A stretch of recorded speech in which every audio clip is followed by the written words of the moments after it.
North Korea's recent test of an intercontinental ballistic missile prompted the United States to push for new sanctions against both Pyongyang and the foreign firms that Washington says provide it with an economic lifeline. We intend to present these firms with a clear choice.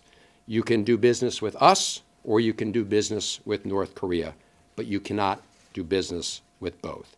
The fragmented nature of international sanctions, enforced separately by the UN, the United States and the European Union, renders them less effective against Pyongyang, argues report author Emil Dahl. It relies on a complex network of overseas front companies, shell companies, agents that are acting on behalf of the North Korean regime, people that are simply not captured on sanctions lists. Dahl notes recent examples of effective coordination.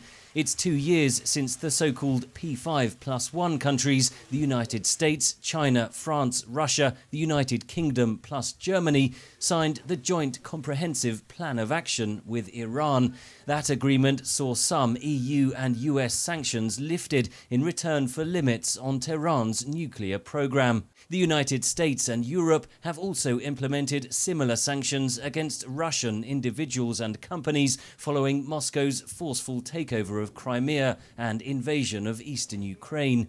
But the nature of the European Union means targets are often able to evade sanctions. You've got all member states who have to agree unanimously to imposing new sanctions. In the European Union, there is also the prospect of legal challenges in the European courts. US sanctions are more adaptable as rogue states try to evade the measures. The US is able to more rapidly put in place new measures and new designations that counteracts that. The solution is closer communication, both between the US and the EU on sanctions regimes, but it's also closer communication with the private sector.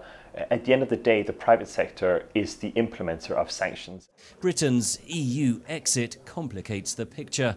The report says London will be able to move more quickly in imposing and adapting sanctions outside the EU, but any measures will have less clout without European enforcement. Henry Ridgwell for VOA News, London.